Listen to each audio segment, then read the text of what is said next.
सर्वे का निचोड़, राजस्थान का महा एग्जिट पोल क्या है मैं बता रहा हूं फिर से। सारे सर्वे का निचोड़ अगर उनके आधार पर कैलकुलेशन किया जाए, बीजेपी को 96 से 109 सीटें मिलने का अनुमान है राजस्थान में। ये राजस्थान का महा एग्जिट पोल कह रहा है 96 से 109 सीटें, यानी 100 का बहुमत का आंकड़ा है वहां पे। 100 बीजेपी अगर पाती है तो सरकार बना लेती है। इसमें बीजेपी एच पे दिखाई दे रही है 96 से। कांग्रेस को 81 से 95 सीटें, यहां पर बीजेपी महा एग्जिट पोल में पिछड़ती हुई दिखाई दे रही है, माफ कीजिएगा कांग्रेस। और 5 एजेंसियों के औसत सर्वे में बीजेपी आगे है। 5 एजेंसियों का औसत सर्वे कहता है इसमें बीजेपी आगे है। एक बार फिर से डाटा दिखाइए, बहुत रुचि होगी इस डाटा को जानने के लिए लोगों में। महा एग्जिट पोल में बीजेपी को बढ़त है, बीजेपी को 96 से 109 सीटों का अनुमान है, कांग्रेस को 81 से 95 सीटें मिल सकती हैं, अन्य को 10 से 17 सीटों का अनुमान है। क्या यहां मामला खुला हुआ है? लक्ष्मी जी, क्या प्रेडिक्शन है आपका राजस्थान का, बताइए। सही लग रहा है आपको ये जो औसत सर्वे हमारा दिख रहा है? हाँ, मुझे तो सही लग रहा है क्योंकि राजस्थान में बीजेपी का एज है। एंड अगर वसुंधरा राजे को सीएम फेस बनाए तो और भी जीत सकते थे। ये तो सब मान ही रहे हैं कि अगर उनको पहले उतार देते तो शायद चुनाव 150 प्लस को देखें तो राजस्थान का पोल ऑफ पोल्स आंकड़ा आपके सामने है। 199 सीटों पर मतदान हुआ है। 96 से 109 सीटें जो है वो बीजेपी के खाते में जा रही है। 81 से 95 सीटें कांग्रेस के खाते में जा रही हैं। ये जो अदर्स का आंकड़ा है ये भी बहुत निर्णायक हो सकता है। अगर ये बीजेपी जो है वो अपनी पहली लिमिट पर जाती है या कांग्रेस अपनी आखिरी लिमिट पर जाती है या बीजेपी अगर अपनी 109 सीटों पा लेती है तो सीधा बहुमत उसके पास होगा और वो सरकार बनाएगी। लेकिन कांग्रेस के लिए दोनों ही स्थिति में 81 तो बिल्कुल ही आप मैदान से साफ और 95 पे भी बहुमत नहीं है। तो कुल मिलाकर जो पोल ऑफ पोल्स है राजस्थान का वो बीजेपी के हक में जाता हुआ दिखाई दे रहा है। छत्तीसगढ़ का पोल ऑफ पोल्स जो है वो कांग्रेस के हक में जाता हुआ दिखाई दे रहा है। लेकिन यहां पर मैं फिर वही कहूंगी सचिन जी कि बीजेपी को भी यहां पर कोई लैंडस्लाइड ऐसा नहीं दिख रहा है कि साहब एकदम कांग्रेस साफ हो गई, 40 से 45 सीटों पर चली गई और बीजेपी जो है वो 150 सीटों पर आ गई, 130 से 150 सीटें आ गई। फंसी हुई स्थिति है क्योंकि मार्जिन ऑफ एरर जो होता है वो जरूर हर सर्वे में, हर आंकड़े में मौजूद है। नहीं, आपका कहना बिल्कुल ठीक है। हम लोग पहले भी जैसे इस बात पर चर्चा कर रहे थे कि बीजेपी ने कुछ गलतियां जैसे लीडरशिप को लेकर के अगर स्पष्टता पहले करी होती तो जैसे के जी बता रहे हैं 151 वगैरह पे हो सकता हो वहां पर चली जाती। लेकिन सरकार बनाने की स्थिति में बीजेपी दिख रही है। इसमें ज्यादातर लोगों की राय है कि वहां पर बीजेपी स्पष्ट बहुमत से सरकार बना रही है। ठीक है, मैं सीधे चलता हूँ। एक बड़े इंटरेस्टिंग मेहमान हमारे साथ जुड़े हुए हैं, घनश्याम तिवारी जी। आपको याद होगा मध्य प्रदेश का मुकाबला और राजस्थान में भी खड़ी की थी पार्टी, समाजवादी पार्टी। अब घनश्याम जी, आपके चिरकुट दोस्त, मूर्ख दोस्त, अब दोस्त बन गए क्या इंडिया वाले? नमस्कार दीपक जी, आपको, दर्शकों को और को पैनलिस्ट को, और सर्वप्रथम इन तमाम राज्यों में जितने भी वोटर्स हैं उनको बधाई और शुभकामनाएं कि उनके संतोष की सरकार वहां पे चुनी जाए। ये स्पष्ट है कि इस तमाम चुनाव, पूरे चुनाव में हर एक राज्य में भारतीय जनता पार्टी बनाम कांग्रेस या अन्य पार्टियां थीं, लेकिन भारतीय जनता पार्टी की तरफ से सिर्फ एक ही चेहरा उतारा गया था, वो नरेंद्र मोदी बनाम अन्य पार्टियां थीं। जबकि अन्य पार्टियों की तरफ से मुख्यमंत्री कैंडिडेट थे, प्रमुख नेता थे। तो जो भी आंकड़े आपके सामने दिखाई देने, चाहे आप पोल ऑफ पोल्स देखिए या फिर एक अपना ही एग्जिट पोल देखिए, ये स्पष्ट है कि जो नरेंद्र मोदी जी का महावेव जो कहा जाता है वो ऐसा कोई महावेव नहीं है, वो महाप्रपंच फेल होता हुआ दिखाई दे रहा है। ये स्पष्ट दिखाई दे रहा है। मेरी बात आपने जवाब ही नहीं दी, आप घुमाई गए। अरे मुझे बताइए, ये कांग्रेस वाले जो चिरकुट थे अब आपके दोस्त बन जाएंगे? जो मूर्ख थे, जो धोखा दे रहे थे आपको, चिरकुट। ये कुछ चुनिंदा लोगों के शब्द हैं, लेकिन अखिलेश जी का शब्द है, वही आपकी पार्टी है। मैं बता रहा हूँ कि चुनिंदा लोगों के लिए शब्द हैं, किसी पार्टी के लिए शब्द नहीं है।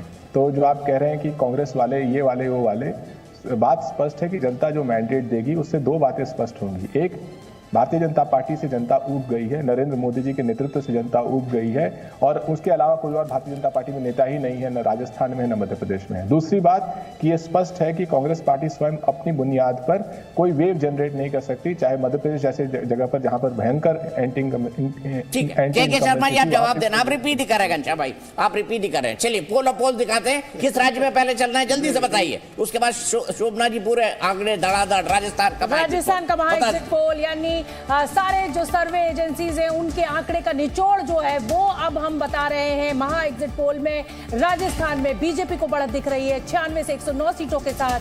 कांग्रेस को 81 से 95 सीटें मिल सकती हैं, अन्य को 10 से 17 सीटों का अनुमान है। यानी अगर पोल ऑफ पोल्स की हम बात करें तो इस सर्वे में बीजेपी को राजस्थान में बढ़त साफ साफ देखी जा सकती है। अब अगर छत्तीसगढ़ के आंकड़े की बात करें तो पोल ऑफ पोल्स में छत्तीसगढ़ में कांग्रेस को बढ़त है। छत्तीसगढ़ का अगर मैं आंकड़ा आपके साथ बांटूं, आंकड़े की बात करूं तो कांग्रेस को वहां पर बढ़त का अनुमान है। कांग्रेस को 42 से 52 सीटें मिल रही हैं, 90 की ये विधानसभा है, 45 पर इस पे बहुमत है, 35 से 45 सीटें बीजेपी को जा रही है, अन्य के खाते में 1 से 4 सीटें जा रही हैं। तो राजस्थान, दो बड़े राज्यों के अगर हम चुनाव नतीजों की, आंकड़ों की, एग्जिट पोल्स की बात करें तो बीजेपी को राजस्थान में बढ़त है। 200 की विधानसभा है, 199 सीटों पर यहां पर मतदान हुआ है, बीजेपी को सीधा सीधा बहुमत मिलता हुआ दिखाई दे रहा है। और अगर छत्तीसगढ़ की बात करें तो छत्तीसगढ़ में कांग्रेस को यह बहुमत मिलता हुआ दिखाई दे रहा है। अब इंतजार मध्य प्रदेश के पोल ऑफ पोल्स का है। तो देखिए फटाफट से मैं आपके लिए पढ़ देती हूँ। एक्सिस बाय इंडिया में बीजेपी को 36 से 48, मेटराइज को 36 से 42, सी वोटर को 36 से 48, सीएनएक्स को 30 से 40, पोल स्ट्रेट को 35 से 45। कांग्रेस को एक्सिस बाय इंडिया दे रहा है 40 से 50, मेटराइज दे रहा है 44 से 52, सी वोटर के हिसाब से 41 से 53, सीएनएक्स के हिसाब से 40 से 56।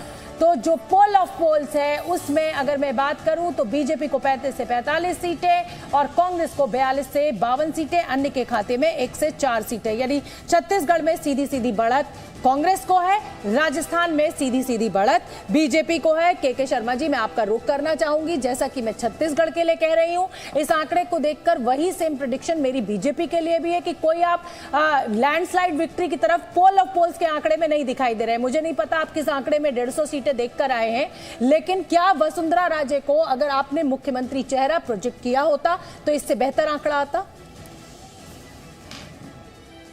नहीं, ये आपका आकलन हो सकता है, इस पे मैं कोई कमेंट्स नहीं करूंगा, क्योंकि आप बैठे हैं, आप अपना कोई, आपका कोई आकलन हो तो उस पर मुझे कुछ कहना नहीं है। लेकिन मैं तो अभी आश्चर्यचकित हूँ, जो न 3 में न 13 में वो बैठ के यहाँ वेब बता रहे हैं। मुझे आश्चर्य है कि ये कह रहे थे कि अभी नहीं उन्होंने व्यक्ति विशेष के लिए कहा होगा। अरे अखिलेश यादव का बयान सुन लीजिए, अपनी बात का जवाब क्या दीजिए कहा ना, कि रात भर बैठाए, सवाल ले लीजिएगा। क्या वसुंधरा राजे अगर मुख्यमंत्री का चेहरा होती तो आज आंकड़ों में आप लैंडस्लाइड विक्ट्री की ओर बढ़ते? क्या बीजेपी की ये रणनीति गलत साबित हो गई? संगठन के नाम पर, कमल के फूल के नाम पर, मोदी के नाम पर चुनाव लड़ना? एग्जिट पोल के आंकड़ों की मैं बात कर रही हूँ, हो सकता है ये स्थिति पलट जाए नतीजों वाले दिन। नहीं, मैंने आपको जवाब दिया, शायद आप नहीं सुन पाई, और आप जो सोच रही हैं वो जवाब तो मैं दूंगा नहीं। मैंने आपको कहा कि आपका आकलन हो सकता है, कि आप मेरे मन को पढ़ें, आपकी सोच हो सकती है। तो बहुत सारी बातें आपको खुल जाएंगी, तो बिल्कुल आप मेरा मन ना पढ़ पाए। आप मेरे मन पे क्यों डाल रहे? नहीं, आप मेरे ऊपर क्यों डाले? मैंने तो जवाब आपको दिया, मैं सुन लेती हूँ, दोबारा दे दीजिए।